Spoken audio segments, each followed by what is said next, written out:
José Luis, buenas noches, ¿cómo estás? Hola, hola, hola, ¿qué tal? Muy buenas noches a todos. Gran saludo, mi gran cariño a todos ustedes y a todos los que están en la sala. Bueno, gracias por dedicarnos tiempo y por esperar en esta maratón que tenemos, que digo que es un curso acelerado de economía para quienes no están, por supuesto, en el tema. José Luis, me han llegado un montón de preguntas para ti y para expositores que estaban antes, pero voy a arrancar de otra manera. Decime, ¿qué querés que te pregunte? Lo que vos quieras, Bueno, ¿por qué seguís teniendo ánimo de hablar en economía en la Argentina?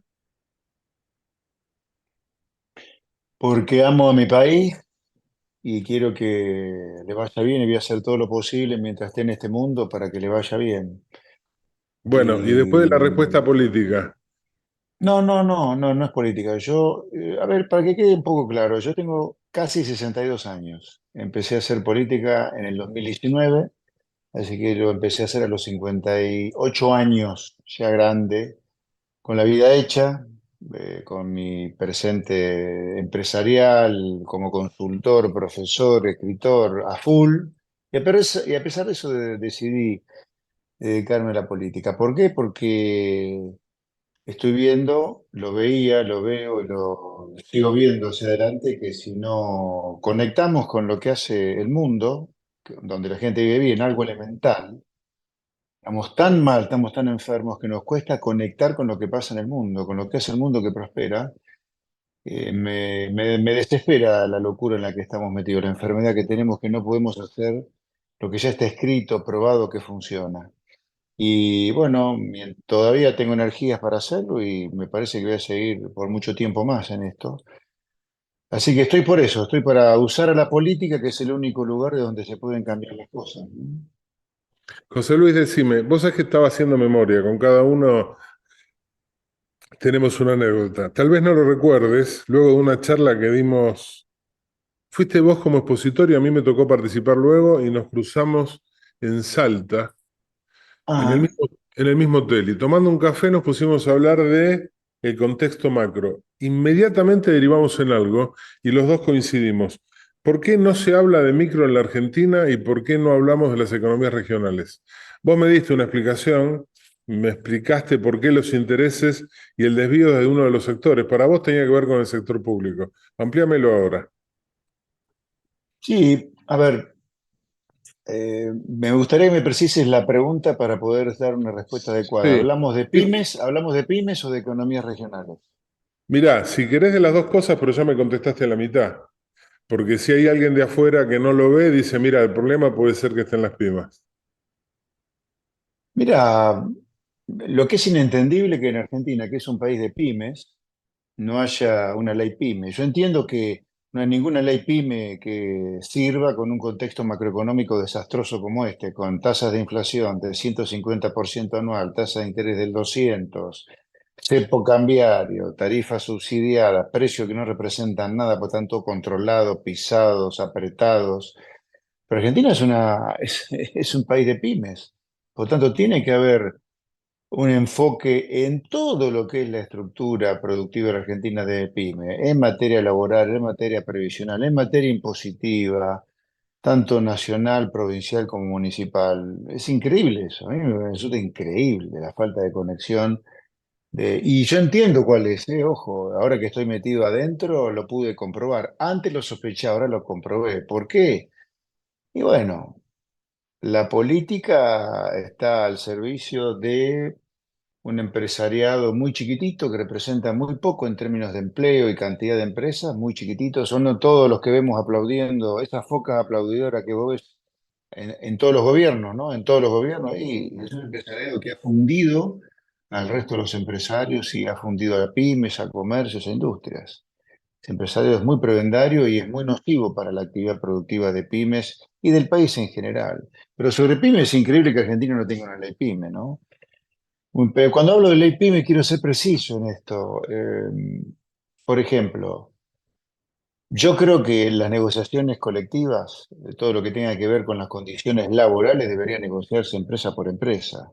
Pero suponete que eso culturalmente en Argentina es imposible. Bueno, ponele convenios colectivos por rama para las grandes empresas, pero para pymes es una cosa increíble que no haya una negociación empresa por empresa.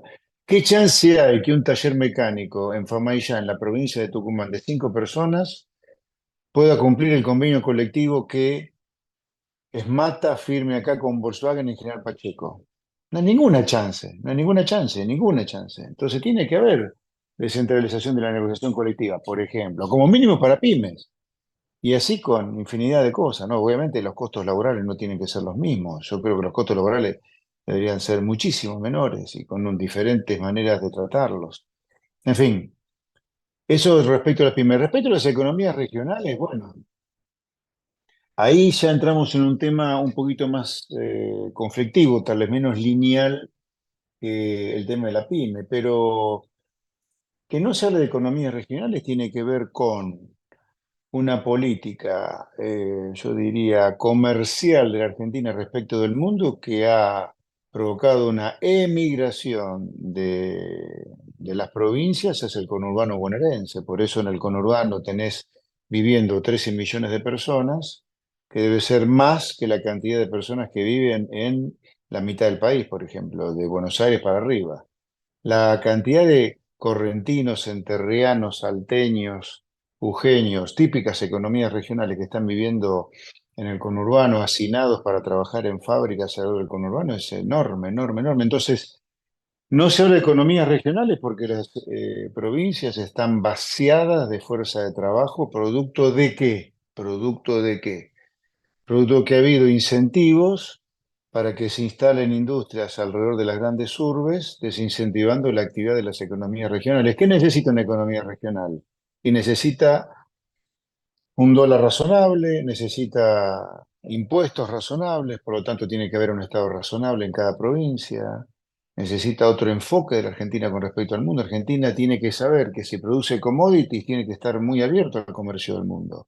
Después se puede proteger de otra manera que no sea cerrarnos al mundo como estamos cerrados. Vos tenés que protegerlo con dólar caro, con ley PYME, con flexibilización laboral. Es decir, la manera de proteger un país que es de los países que más zona cultivable tiene, más superficie cultivable tiene respecto a su territorio en el mundo, encima produce commodities, o sea, cuyo precio y cantidad demandada están dadas. Mirá, la manera de protegerlo no es como la protege Argentina, es con bajos impuestos, con dólar caro, con leyes laborales muy flexibles, pero estar cerrado al mundo siempre va a matar a las economías regionales. Y ahí hay un poco de tensión, ¿no? Digo, porque hay mucha pyme que me podría estar diciendo, y pero si nos abrimos no funden. Yo lo sé, eso obviamente. Yo no quiero que de ninguna manera se repita un industricidio como fue Martín Dioso Menem, pero la manera de cuidar a la pyme, industrial, pongámosle como antítesis de la pyme que está en una economía regional, es de otra manera, no cerrándonos al comercio, porque la manera adecuada cuando vos sos productor de commodities, con precio dado y cantidad de demanda dada en el mundo, es con impuestos bajos, Estado chico, leyes laborales flexibles. Por ejemplo, el disparate de ingresos brutos en la provincia, debería haber un impuesto a la venta final y punto, basta con estos impuestos en cascada. La patente debería desaparecer. ¿Qué es esto que tengas que pagar un impuesto por tener un auto? Es una cosa ridícula, que encima recauda poco y nada. Si las provincias recaudan el inmobiliario rural y residencial, el residencial, bueno, que no cobren ABL en los municipios y que la provincia le baje el costo de la limpieza a la municipalidad, o que directamente los municipios cobren los impuestos inmobiliarios. ¿Qué mejor que los municipios cobren impuestos? Y le transferís potestad de gasto a los municipios. Yo creo en la autonomía municipal, pero bueno, ese es otro tema que no tenía que ver con esta primera parte de la pregunta, ¿no? No, pero estaba muy bien. Te voy a explicar por qué, José Luis. Del otro lado hay también alumnos, y vos sabés que la Constitución Nacional en uno de sus artículos garantiza la autonomía de los municipios. No está dada en la mayoría Exactamente. de los casos porque las provincias no adaptaron su Constitución. Ese es un ejemplo de alguna provincia muy grande que tenemos, pero en otras se da. José Luis, vos sabés que casi a modo de empate en las jornadas está dividida la situación, dolarización sí, dolarización no. Te toca desempatar. No, a ver, yo te diría, el hecho que la idea liberal que yo represento, que nosotros representamos en Avanza Libertad, que empezó de cero después de 30 años que había desaparecido de la disputa presidencial en el 19, con mi participación en la campaña y en los debates. Yo lo que propuse siempre ahí, sí, obviamente que soy liberal, pero más que nada en Argentina la discusión es de sentido común. ¿Por qué no hacemos lo que hacen los países donde la gente vive bien? En lugar de andar inventando cepos, cosas extrañas, y ya me empiezo a pronunciar ahora como la dolarización, no tener tu banco central, o cosas extrañas como la ley de abastecimiento, o cosas extrañas, repito lo que decía recién, que para proteger a esta industria esté cerrado el comercio mundial, cuando hay infinidad de maneras mucho más eficientes de proteger a nuestra industria de la competencia desleal o ponerlas en pie de igualdad con respecto a la competencia. Yo digo, el mundo tiene 193 países, hay 188 con Banco Central. ¿Y por qué no tienen inflación de 188, 150 que tienen Banco Central? Bueno, porque la maquinita para imprimir billetes está pagada para financiar al Estado. No se usa al Banco Central para financiar al Estado. Tan simple como eso, por eso no hay inflación. Entonces vos apagás la maquinita de imprimir billetes para financiar al Estado y se acabó la inflación. Por otro lado, yo diría, cosa que ayudaría a tener baja inflación también, además de pagar la maquinita, imprimir billetes, generar confianza en tu país para que haya ganas de invertir acá. O sea, lo que te estoy diciendo es, primero, la inflación es un fenómeno monetario. Hay que razonar la inflación como se razona el precio de la zanahoria o del tomate. Para que el tomate sea caro y tenga mucho poder de compra, tiene que haber poca oferta, la máquina de imprimir billete apagada, y mucha demanda, para que el tomate sea caro y compre mucho de otras cosas. Y para que haya mucha demanda, tiene que hacer el país atractivo. Entonces, los países que no tienen inflación, en lugar de estos experimentos extraños como no tener moneda, no lo hacen. Es como si vos me dijera, mira, listo, dale, ok, Banco Central sí. No lo mamarracho que tenemos hoy de Banco Central, obviamente estamos hablando de un Banco Central que tiene apagada la maquinita, no tiene el botón de on, solamente el de off para imprimir billetes para financiar al Estado. Otra cosa te podría decir, che, en los países donde la gente prospera, la mitad del trabajo no es tan negro como acá.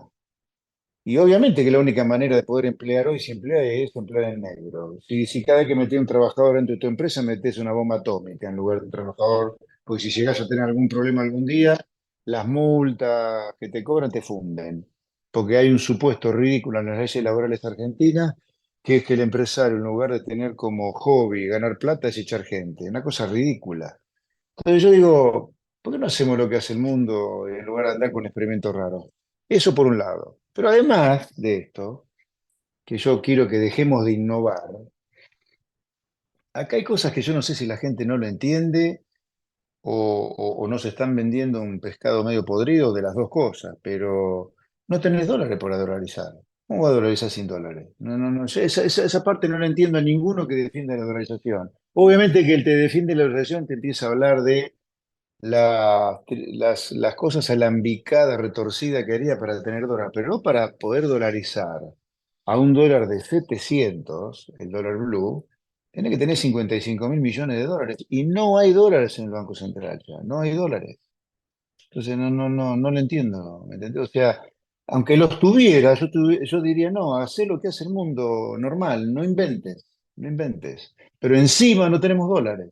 Y la manera de hacerlo es una cosa extrañísima que en los hechos termina más de duplicando la deuda externa para poder hacerte los dólares para dolarizar. Entonces no entiendo desde el punto de vista técnico. Esto no es político, es técnica. ¿Por qué para bajar la inflación matás al Banco Central? Si el Banco Central, en definitiva, apagarle la maquinita de ON para imprimir billetes, ya está. Es como matar al perro porque se acabe la rabia. No, curá la rabia, no maté al perro. Ahora, José ¿qué Luis, se necesita para que realmente la maquinita de ON, el Banco Central para imprimir billetes para el fisco esté apagada? Y bueno, no tenés que tener déficit fiscal, claramente. Ese es el drama al final de todo. Y ese es un problema de gasto público. Y hay que bajar el gasto público porque la gente no va a pagar impuestos. Y hay un programa en Juntos por el Cambio para bajar el gasto público y ir a déficit cero para luego seguir bajándolo y bajar impuestos. sabés, José Luis, que desempataste en otro tema, porque en algún punto íbamos a preguntar Banco Central sí, Banco Central no, y la verdad es que también la balanza está inclinada, lo comento yo para quienes no pudieron participar de las dos jornadas, no hay mucho apego hacia la dolarización y la verdad es que te diría que en ningún caso, incluso algunos que comparten políticamente con algún candidato a presidente, en ningún caso hay comentarios de eliminar el Banco Central. Sabes que antes de tu exposición, hace una hora aproximadamente, un amigo nuestro de España, un colega, un economista, Ajá. decía sobre su preocupación. Y entonces, ¿cuál es? Y él comentaba, España tiene inflación. Y le dio un enfoque particular, porque dijo, tenemos la posibilidad tradicional de resolver esto por el ajuste sobre el gasto, o vamos a tratar por todos los medios de mejorar la producción y la productividad. Le agrega un condimento a lo que vos acabas de decir y probablemente se esté vinculando al inicio de la charla, el tema de las economías regionales y cómo mejorar la situación desde los municipios. ¿Vos pensás lo mismo? Porque en un momento dado dijiste es un fenómeno netamente monetario y desde la solución, la otra pata, ¿te sirve? Mira, que sea un problema monetario significa que es un problema de oferta de dinero y de demanda de dinero. Es un problema monetario y solo monetario la inflación. Y ni hablar en el caso de Argentina, que hace un siglo que somos de los países más inflacionarios del mundo. No hemos bajado nunca del podio en los últimos 100 años. Repito, Argentina en materia inflacionaria nunca bajó del podio. De hecho, hemos estado muchísimo tiempo número uno con el oro. Así que la naturaleza monetaria de la inflación es indiscutible, está probado en el mundo, tiene un premio Nobel de Economía en el año 76, por eso. Así que no hay duda que es un fenómeno monetario, pero es de oferta y de demanda. A ver, te lo pongo en términos simples. Vos podés ponerle en off el botón de la impresión de billete para financiar al Estado, ponerle en off. Pero si no tenés confianza en el país, seguro que vas a tener inflación. Entonces es un problema de oferta y de demanda. Obviamente que para España que tiene una aceleración inflacionaria por motivos que tienen que ver más con la pandemia y lo que se hizo durante la pandemia, para eso es fácil bajar la inflación sin necesidad de ajustar al fisco. Generan algo de confianza, promueven un poco la economía, hay más demanda de bienes, hay más demanda de dinero y bajan la inflación a lo mejor. Pero en nuestro caso no, en nuestro caso es claramente un problema de un Estado que no sé si lo sabían, si uno toma los últimos 60 años, el Estado en 60 años argentino nunca tuvo ni siquiera equilibrio fiscal, siempre tuvo con déficit. O sea, siempre gastó más de lo que recaudó y ya nos han transformado en esclavos impositivos directamente los impuestos que pagamos y sigue gastando más de lo que recauda. Así que en nuestro caso no hay duda que el problema es de, no solo es monetario, porque eso lo dice la realidad y la ciencia económica, sino que de los dos lados, oferta y demanda, es mucho más por el lado de la oferta que de la demanda, ¿no?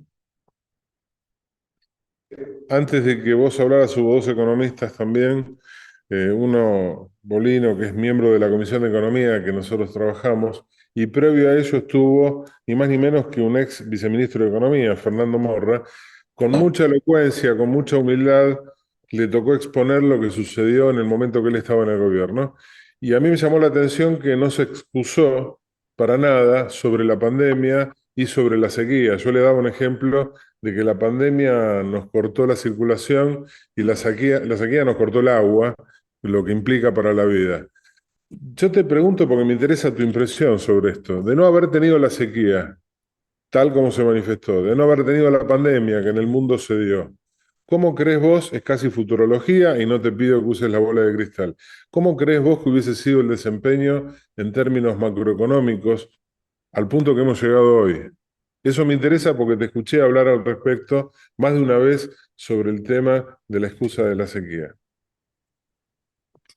A ver, año 20, pandemia, la economía cayó 11% aproximadamente. Año 21, saliendo de la pandemia, se recuperó 11%. Prácticamente Argentina había recuperado lo perdido en materia económica en un año. Ahora, esto es un análisis muy superficial. La pandemia dejó una sociedad muy enojada como consecuencia de que hubo muchísima gente que perdió todo lo que tenía en el medio de la pandemia porque lo tuvieron encerrado, mientras un presidente que ya debería haber sido destituido por juicio político se mandaba fiestitas sin olivos o privilegiaba la relación con Rusia y China antes de tirarse de cabeza de la Pfizer, vacunar y vetar miles de muertes que se podrían haber evitado si se hubiera vacunado, ¿no?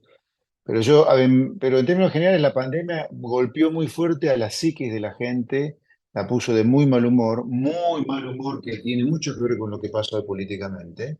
porque hubo gente que lo perdió todo, el gobierno agredió a la gente con sus fiestitas en Olivos, con su vatuconatorio VIP, eso dejó muy enojada a la gente, a pesar de que de la macro se recuperó la economía en 2011.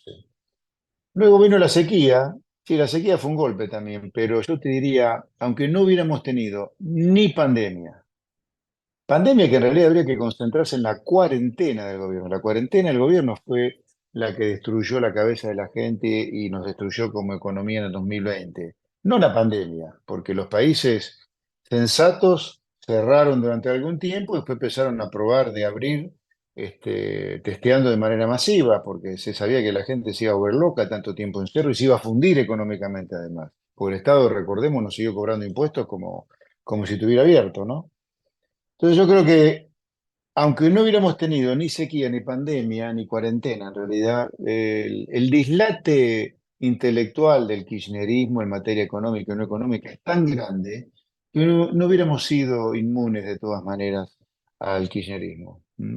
Pensemos que, a ver, Argentina viene de 16 años de kirchnerismo ya y los resultados están a la vista. Sobre el final hemos tenido cuarentena y sequía, pero no nos olvidemos que entre 2003 y 2010, te diría, tuvimos los mejores precios internacionales de lo que Argentina vende. Tuvimos un oro verde y a pesar de eso tenemos la mitad de la población pobre, 150% inflación, narcotráfico, inseguridad rampante. No, el kirchnerismo es una plaga, por eso creo que es imperioso que el kirchnerismo no gane esta elección, porque nos va a llevar a dar, nos va a transformar a todos en Venezuela sin Maduro de miserables. Hemos utilizado prácticamente un juego a sabiendas de que no lo es en la mayoría de las entrevistas, pero aquí te quiero llevar un poco al tiempo y al espacio. Primero, si debieras elegir algún momento de la historia argentina donde te sentís más identificado, ¿cuál es? Y los 40 años de la generación del 80, Alberdi, Sarmiento, Julio Argentino Roca, que para mí es el mejor presidente de la historia. Argentina tuvo con la generación del 80 40 años de crecimiento económico ininterrumpido. 40, motivo por el cual, si bien nunca fue potencia mundial, hacia fines del siglo XIX era el país con el mayor ingreso per cápita del mundo y siguió entre los 10 primeros hasta mediados del siglo pasado, cuando todavía Argentina seguía siendo una luminaria para el mundo. Y decime, ahora te llevo al espacio. Si debieras elegir hoy un país del mundo que crees que refleja tu forma de pensar, ¿cuál elegís? No, no, no te voy a decir, mira, voy a volver sobre lo que dije inicialmente. De 193 países hay 140, 150 donde la gente vive normal, sin inflación, sin vivir a los saltos como acá, que vivimos una especie de silla eléctrica. Elegí cualquiera de esos 140, donde la gente vive normal. Bueno, es todo un desafío porque lo estás dejando liberado a la imaginación de la gente, ¿no? Imagino que si No, yo... pero que eso, en América Latina puedes agarrar Chile, Uruguay, Brasil. Paraguay ya hace cosas más razonables que nosotros, para no irnos de la región. Yo quiero recordarte, recordarme, y recordarles a los que nos están viendo, que Argentina hace medio siglo a todo este grupo de países los miraba desde un pedestal, ¿eh? Y con toda la razón del mundo. Y en medio siglo nos pasaron el trapo, no solo por mérito de ellos, sino por demérito nuestro con el desastre que hemos hecho. A ver, Argentina en el último medio siglo tuvo 8 crisis. Arranquemos por el plan de Frondizi, que entró en crisis, sigamos por el Rodrigazo, sigamos por Martínez Dios, sigamos por el plan austral, sigamos por la convertibilidad, los Kirchner, Macri, Alberto Fernández. 8 planes económicos en crisis en 60 años. Es imposible que no tengamos los niveles de pobreza, miseria, marginalidad que tiene Argentina hoy con 8 planes, pero no con una pequeña crisis. Nos prendimos fuego en cada uno de ellos. Solamente te nombro dos en democracia, lo cual me lleva a decir que los pueblos se equivocan a veces, ¿no? Nosotros tuvimos una hiperinflación y un 2001-2002. Bueno, en democracia elegimos gobiernos que nos llevaron las dos peores crisis de la historia. Así que no nos equivoquemos de nuevo, además, ¿no? ¿Sabés, José Luis, que ayer en la charla que teníamos con Diana Mondino, le decía, y lo digo como si no hubiese auditorio, nadie está escuchando, entre vos y yo ahora. Viste que los economistas hemos estudiado los distintos planes económicos y antes se estudiaba en base a la teoría de los ciclos económicos. Yo le decía con Datriez, 40 años, los rusos, las manchas solares, pero un argentino en un momento dado hizo un estudio y dijo, atención que en la Argentina los planes económicos coinciden con los periodos presidenciales. Alfredo Villafañe, Economía Dimensional, década del 90. José Luis, para mí tiene razón. Y yo te escucho a vos y vos me lo estás confirmando. Y a mí eso me preocupa. Como el resto no escucha y es solo entre vos y yo, decime, ¿qué hacemos para no estar supeditados a los ciclos de cada cambio presidencial?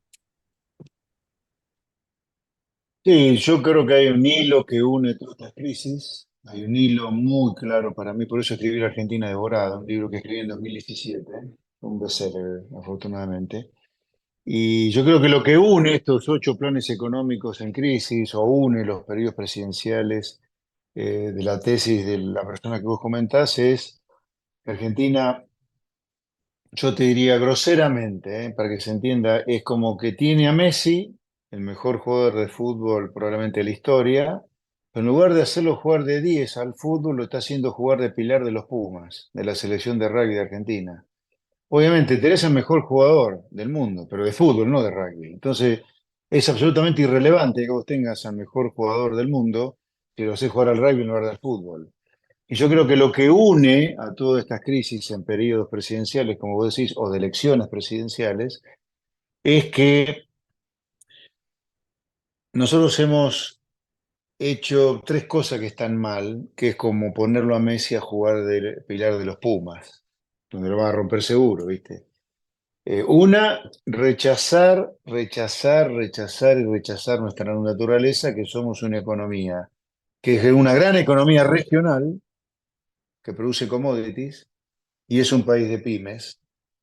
Y yo creo que el haber negado eso nos ha hecho fracasar. Hemos ido contra nuestra naturaleza. O sea, es como que yo soy yo renegara de ser torpe para tocar el piano. Yo no tengo ninguna chance de tocar el piano porque tengo manos de animal, jugué al rugby, hice lucha libre, boxeé, entonces tengo todos los dedos rotos, yo no puedo jugar nunca al piano. Esto es igual. Vos negás que sos una economía regional, negás que sos un país de pyme, entonces pretendiste armar un país de industria pesada, de un Estado gigantesco que trata de hacer todo, leyes laborales de hace 80 años, convenios colectivos de hace medio siglo. Es como, nunca te va a ir bien si haces todo contra tu naturaleza. Entonces yo creo que lo que une a estos 8 crisis en periodos de elecciones presidenciales, casi todas ellas o muchas de ellas, es esto. Argentina niega su naturaleza. Y eso, fíjate vos, es tan profundo que contra eso, por más que dolarice, por más que nos vayamos, no sé, que mandemos al Banco Central a la Luna, si todo eso, si todo lo otro sigue infectándonos la cabeza, ahí estamos con un problema, vamos a tener un problema, vamos a tener un problema de inflación. Eh, Porque te toca cerrar las jornadas y porque desempataste me convenciste que el Banco Central va a seguir y que además no vamos a dolarizar. Arrancamos con algún comentario tuyo en la parte política, pero yo te voy a hacer una pregunta, te voy a pedir en lo personal, entre colegas, que la respuesta tenga que ver con la parte técnica económica. Sí te tengo que agradecer porque no esquivaste ninguna y fueron todas. La pregunta es, si te metiste en la política, si estás representando a los ciudadanos, sos economista profesional, has vivido y trabajás de eso. Estoy convencido que no te querés ir del país. Bueno, No, no, claro. mis alumnos te están escuchando. Decile por qué no se van a ir. A ver, para gente adulta como yo, seguramente muchos de los que nos están escuchando podrían ser mis hijos o mis nietos. Yo lo que les digo es, para nosotros los adultos, que estamos embarrándonos hasta acá con la política sin necesidad,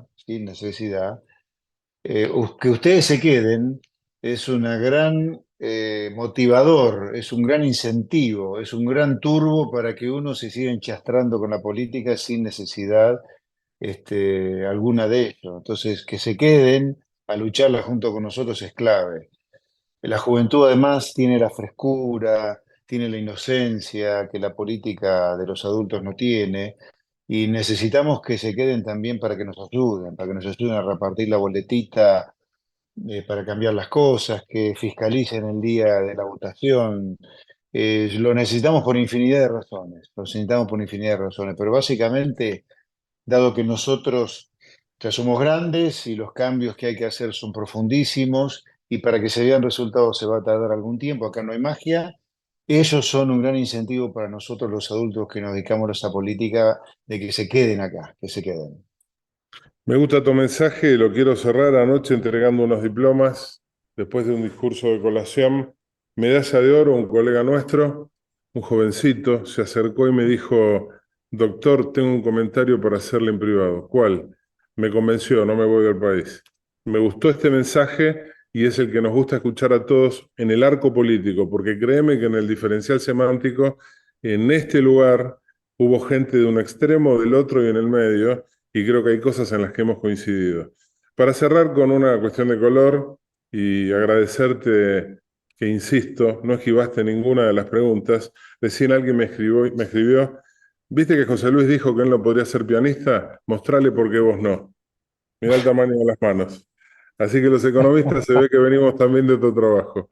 José Luis, gracias por la honestidad y por la sonrisa y por mostrar la otra cara que a veces con mucha dureza se muestra, pero aquí ha dado también con espíritu docente alguna esperanza para los más jóvenes. Gracias, te vamos a despedir con un aplauso antes de pasar al Bueno, cierre. ¿Sí? gracias. Chao, chao, muy buenas noches, gracias por la charla y a disposición. Gracias, José Luis, muy amable.